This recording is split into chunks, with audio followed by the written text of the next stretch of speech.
शांति। आज सुनेंगे प्यारे बाबा के महावाक्य। आज का टाइटल है सार स्वरूप बनने से संकल्प और समय की बचत। आज की डेट है 20/5/1969। मास्टर बीज रूप की स्थिति में स्थित रहने का अभ्यास करते करते सहज इस स्मृति में अपने आप को स्थित कर सकते हो। जैसे विस्तार और वाणी में सहज ही आ जाते हो, वैसे ही वाणी से परे विस्तार के बजाय सार में विस्तृत हो सकते हो। हद के जादूगर विस्तार को समाने की शक्ति दिखाते हैं, तो आप बेहद के जादूगर विस्तार को नहीं समा सकते हो। कोई भी आत्मा सामने आवे, साप्ताहिक कोर्स 1 सेकंड में किसको दे सकते हो? अर्थात साप्ताहिक कोर्स से जो भी आत्माओं में आत्मिक शक्ति व संबंध की शक्ति भरना चाहते हो, वो भी भर सकते हो। वह 1 सेकंड में कोई भी आत्मा में भर सकते हो। यह अंतिम स्टेज है।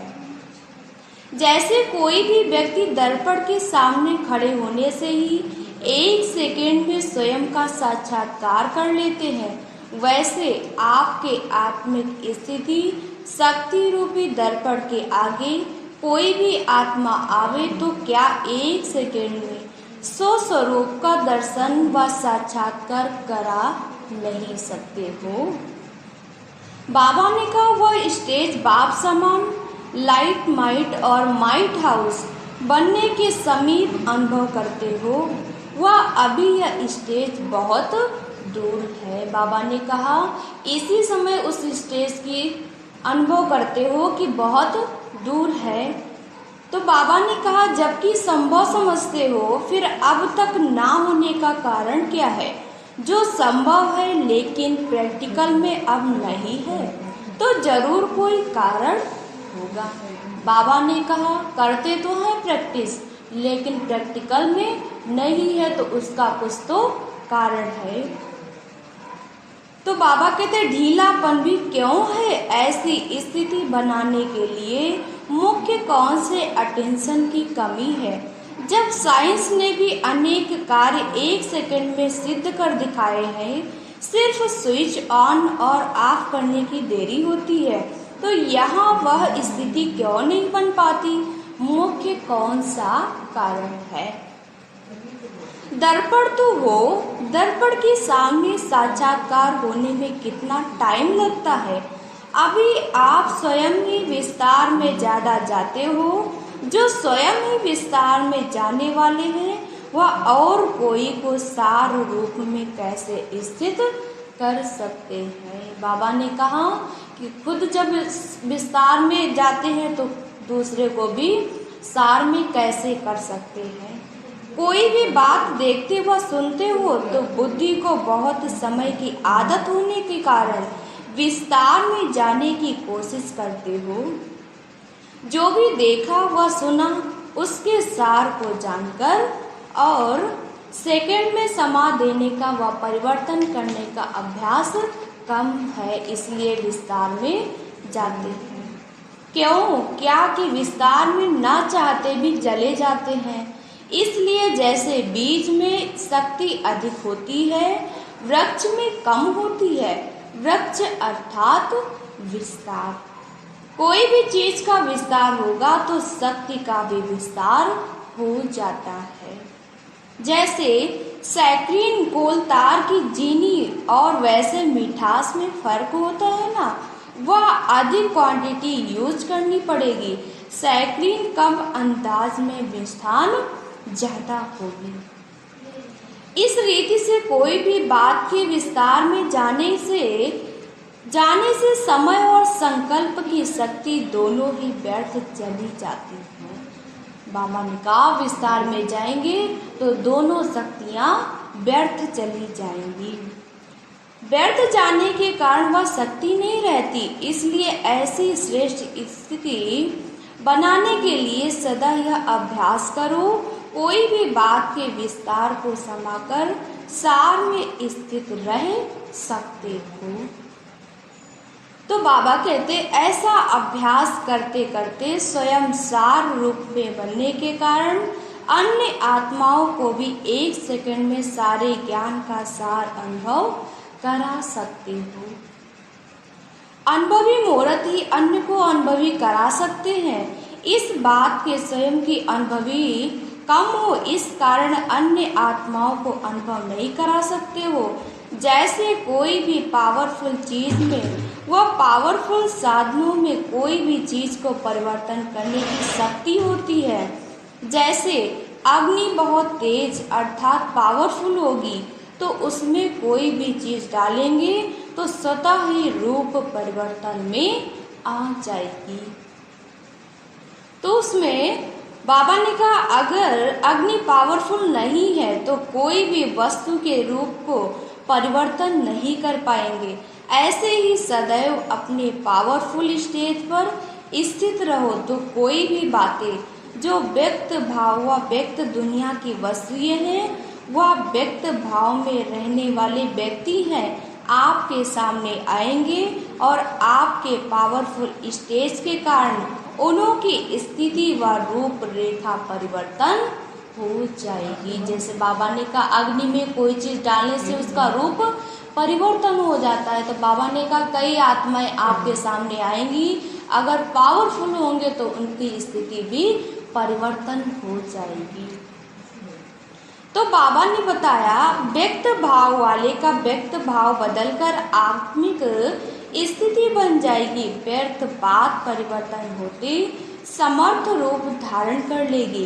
विकल्प शब्द शुद्ध संकल्प का रूप धारण कर लेगा, लेकिन ऐसा परिवर्तन तब होगा जब ऐसी पावरफुल स्टेज पर स्थित होंगे। कोई भी लौकिकता अलौकिकता में परिवर्तन हो जाएगी, साधारण असाधारण के रूप में परिवर्तित हो जाएगी। तो बाबा ने कहा फिर ऐसी स्थिति में स्थित रहने वाले कोई भी व्यक्ति व वैभव व वायुमंडल वाइब्रेशन वृत्ति दृष्टि के वश में नहीं हो सकते हैं। तो अब समझा क्या कारण है।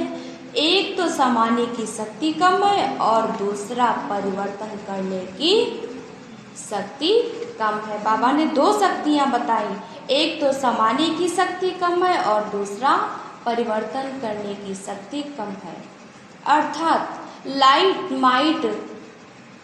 लाइट हाउस माइट हाउस दोनों स्थिति में स्थित सदाकाल नहीं रह सकते हो। कोई भी कर्म करने के पहले दोनों स्थिति में स्थित रहना पड़ेगा। जो बाप दादा द्वारा विशेष शक्तियों की सौगात मिली है उनको काम में नहीं लाते हो, सिर्फ देखते सुनते खुश होते हो, परंतु समय काम में ना लाने के कारण कमी रह जाती है। हर कर्म करने के पहले मास्टर त्रिकालदर्शी बनकर कर्म नहीं करते हो। अगर मास्टर त्रिकालदर्शी बन हर कर्म हर संकल्प करो व वचन बोलो तो बताओ कब भी कोई कर्म व्यर्थ व अनर्थ वाला हो सकता है क्या। कर्म करने के पहले समय कर्म के वश हो जाते हो। त्रिकालदर्शी अर्थात साक्षीपन की स्थिति में स्थित होकर इन कर्म इंद्रियों द्वारा कर्म नहीं करते हो, इसलिए वशीभूत हो जाते हो। वशीभूत होना अर्थात भूतों का आवाहन करना। कर्म करने के बाद पश्चाताप होता है, लेकिन उससे क्या हुआ। कर्म की गति व कर्म का फल तो बन गया ना। तो कर्म और कर्म के फल के बंधन में फंसने के कारण कर्म बंधनी आत्मा अपनी स्टेज को पा नहीं सकती है। तो सदैव यह चेक करो कि आए हैं कर्म बंधनों से मुक्त होने के लिए, लेकिन मुक्त होते होते कर्म बंधन युक्त तो नहीं हो जाते हैं। बाबा कहते ये चेक करना है कि आए थे कर्म बंधनों को मुक्त करने और हो गए हैं कर्म बंधन युक्त। तो बाबा ने कहा ज्ञान स्वरूप होने के बाद वह मास्टर नॉलेजफुल मास्टर सर्वशक्तिमान होने के बाद अगर कोई ऐसा कर्म तो युक्ति युक्त नहीं है वह कर लेते हो, तो इस कर्म का बंधन अज्ञान काल के कर्म बंधन से पदम गुणा ज्यादा है। इस कारण बंधन मुक्त व बंधन युक्त आत्मा स्वतंत्र ना होने के कारण जो चाहे वह नहीं कर पाती है। महसूस करते हैं कि यह ना होना चाहिए, यह होना चाहिए, या मिट जाए, खुशी का अनुभव हो जाए, हल्कापन आ जाए, संतुष्टता का अनुभव हो जाए, सर्विस सक्सेसफुल हो जाए, वह दैवी परिवार के समीप और इसमें ही बन जाए। तो बाबा ने कहा लेकिन किए हुए कर्मों के बंधन कारण चाहते हुए भी वह अनुभव नहीं कर पाते हैं। इस कारण अपने आप से व अपने पुरुषार्थ से अनेक आत्माओं को संतुष्ट नहीं कर पाते हैं। बाबा कहते हैं जैसा खुद का पुरुषार्थ होगा वैसे दूसरों को भी कराकर संतुष्ट कर सकेंगे और न रह सकते। इसलिए हर कर्मों की गोई गति को जानकर अर्थात त्रिकालदर्शी बनकर हर कर्म करो, तब ही कर्मातीत बन सकेंगे। बाबा ने बताया त्रिकालदर्शी बनकर हर कर्म करेंगे तभी त्रिकालदर्शी बन सकेंगे और कर्मातीत अवस्था बनेगी। छोटी गलतियां संकल्प रूप में भी हो जाती है, उनका हिसाब किताब बहुत कड़ा बनता है। बाबा कहते बड़ी गलतियों का इतना कड़ा हिसाब किताब नहीं बनता जितना छोटी छोटी गलतियों का हिसाब किताब बनता है। छोटी गलती अब बड़ी समझनी है। जैसे अति स्वच्छ वस्तु के अंदर छोटा सा दाग भी बड़ा दिखाई देता है, ऐसे ही वर्तमान समय अति स्वच्छ संपूर्ण स्थिति के समीप आ रहे हो, इसलिए छोटी सी गलती भी अब बड़े रूप में गिनती आ जाएगी। इसलिए इसमें भी अनजान नहीं रहना है कि यह छोटी छोटी गलतियां हैं या तो होती ही रहती है। नहीं, अब समय बदल गया है, समय के साथ साथ पुरुषार्थ की भी रफ्तार बदल गई है। वर्तमान समय के प्रमाण छोटी सी गलती भी बड़ी कमजोरी के रूप में गिनती की जाती है, इसलिए कदम कदम पर सावधान रहो। बाबा कहते एक छोटी सी गलती बहुत समय के लिए अपनी प्राप्ति से वंचित कर देती है। इसलिए नॉलेजफुल अर्थात लाइट हाउस माइट हाउस बनो।